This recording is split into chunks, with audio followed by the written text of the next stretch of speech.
오늘 본 말씀인 시편 6편은 다윗의 시로 알려져 있습니다. 그런데 시편 6편의 말씀을 처음부터 천천히 읽어보면 마음이 가벼워지기보다는 오히려 조금은 무거워집니다. 처음부터 밝은 찬양이나 감사의 고백이 아닌 무겁고 조금은 어두운 느낌을 받기 때문이죠. 깊은 어둠 속에서 터져 나오는 신음과 같은 고백으로 그의 시편은 시작됩니다. 시편 6편 1절부터 3절입니다. 여호와여, 주의 분노로 나를 책망하지 마시오며 주의 진노로 나를 징계하지 마옵소서. 여호와여, 내가 수척하였사오니 내게 은혜를 베푸소서. 여호와여, 나의 뼈가 떨리오니 나를 고치소서. 나의 영혼도 매우 떨리나이다. 여호와여, 어느 때까지니이까. 이 부분만 보아도 단순히 다윗은 몸이 조금 아픈 정도는 아닙니다. 영혼과 육신 모두가 무너진 상태죠. 뼈가 떨린다고 표현한 것은 극심한 고통과 아픔 속에 놓여 있다는 의미입니다. 그러나 정확히 그가 어떠한 이유에서 이와 같은 슬픔의 시간을 보냈는지는 모르겠지만 그 기간이 꽤나 길었고 또한 깊고 무서운 밤을 수도 없이 보냈다는 것을 우리는 알게 됩니다. 시편 6장 6편 6절입니다. 내가 탄식함으로 피곤하여 밤마다 눈물로 내 침상을 띄우며 내 요를 적시나이다. 하룻밤이 아닙니다. 눈물로 침상을 적신 밤이 반복됩니다.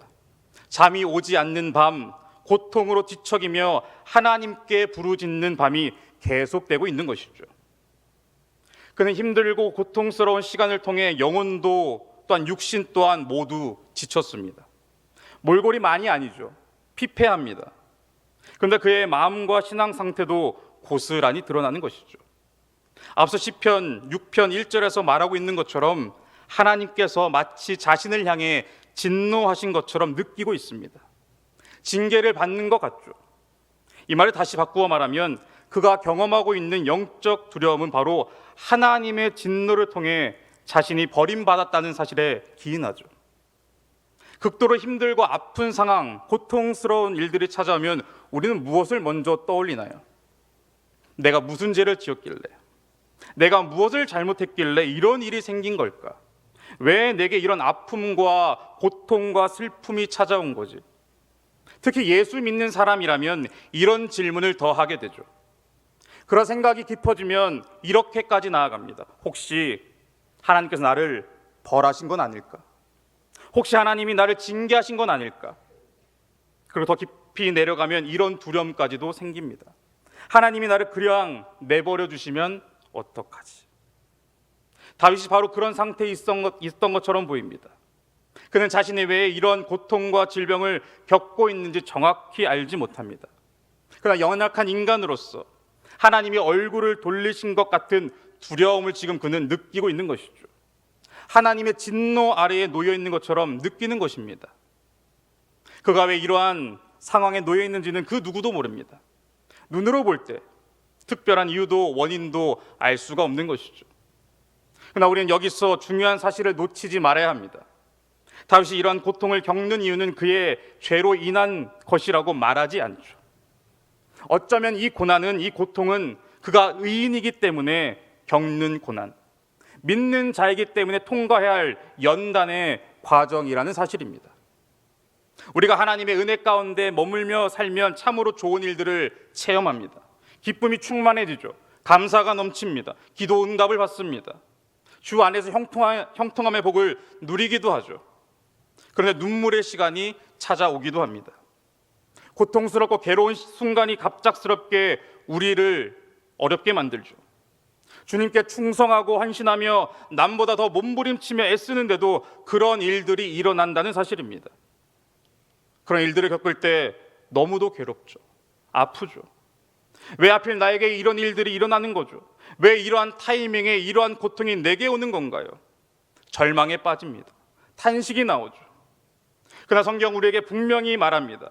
하나님은 그 시간을 통해 우리를 망가뜨리는 분이 아니라 오히려 더 단단하게 빚으시는 분이시라는 것 말이죠. 그 시간들, 그 상황들을 넘어가면 하나님께서는 나를 놀라운 사람으로 변화시켜 주십니다. 하나님께서 이 과정을 통해 나를 기가 막힌 사람, 세상이 감당하지 못하는 사람, 그리스도의 충성한 일꾼으로 빚으신다는 것을 체험하게 되는 것이죠. 그래서 비록 이 순간이, 이 시간이, 이 사건이, 이 상황이 괴롭고 뾰족한 답이 보이지 않을지라도 돌아서지 않고 방황하지 않고 곁길로 가지 않고 앞으로 나아갈 수 있는 것입니다. 오늘 본 말씀 다윗도 마찬가지죠. 하나님께서는 그를 위대한 믿음의 사람으로 세우려는 놀라운 계획을 가지고 계셨습니다.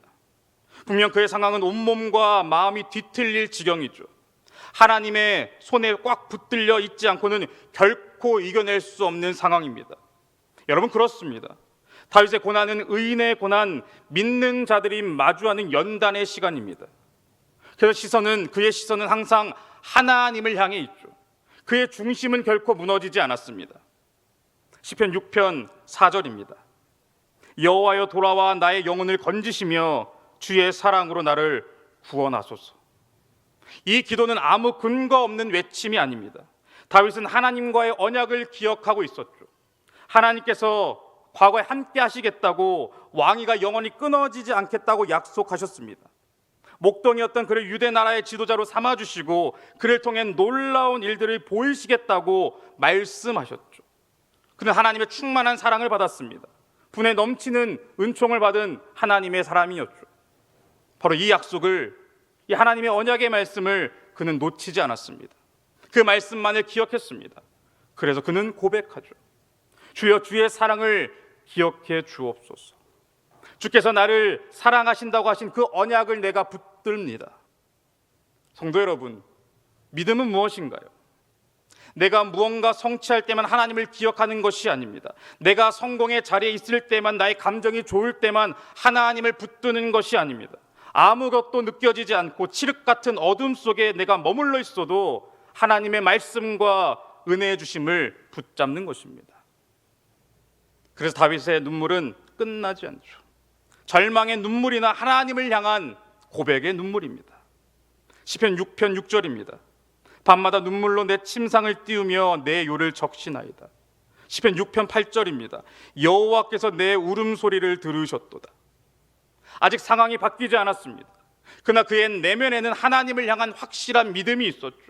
고통과 괴로움으로 밤을 지새우지만 며칠이나 몇 달이나 이런 시간을 보내며 수많은 밤을 지새웠는지도 모르지만 하나님께서 내 울음소리를 들으셨도다.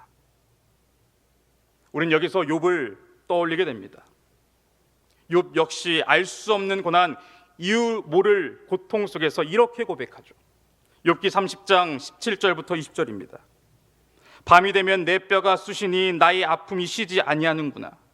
그가 큰 능력으로 나의 옷을 떨쳐버리시며 나의 옷깃처럼 나를 휘어잡으시는구나. 하나님이 나를 진흙 가운데 던지셨고 나를 티끌과 제각게 하셨구나.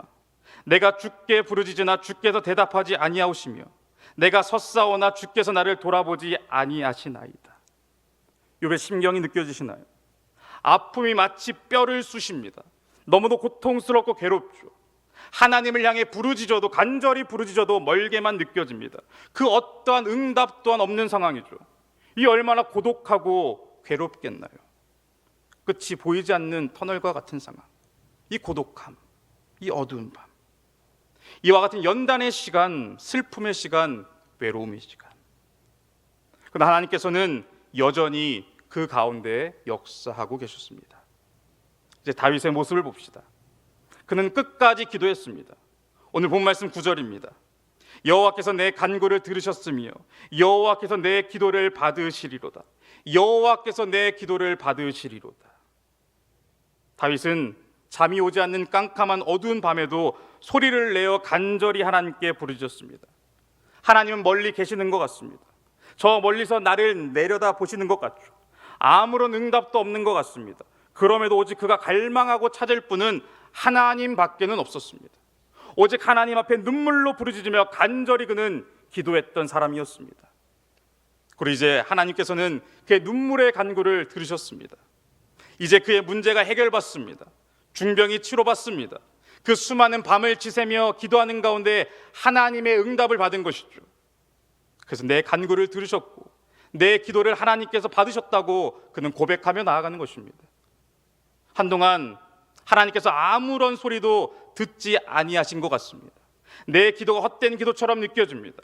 그러나 이제 돌이켜보니 하나님께서는 침묵하고 계신 것이 아닙니다. 내 기도 소리를 듣지 않으신 것이 아니죠. 내 기도를 듣고 계셨어요. 하나님의 침묵은 거절이 아닙니다.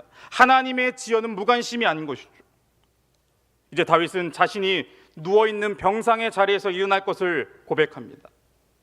그리고 이제는 자신을 조롱하며 욕하던 모든 이들까지도 부끄러워 도망간다고 말하는 것이죠. 바로 이것이 은혜입니다. 하나님께서 우리를 향한 특별한 뜻이 있으십니다. 무겁고 힘든 그 연단의 시간을 겪게 하시는 그때 거기서 끝나게 하시는 것이 아니고 행복한 결말을 맞이하게 하십니다. 그래서 우리는 알게 되죠. 아무것도 보이지 않는 어두운 상황 속에서도 하나님께서는 우리와 함께 하신다는 사실입니다. 하나님 우리의 눈물의 기도를 하나도 놓치지 않으십니다.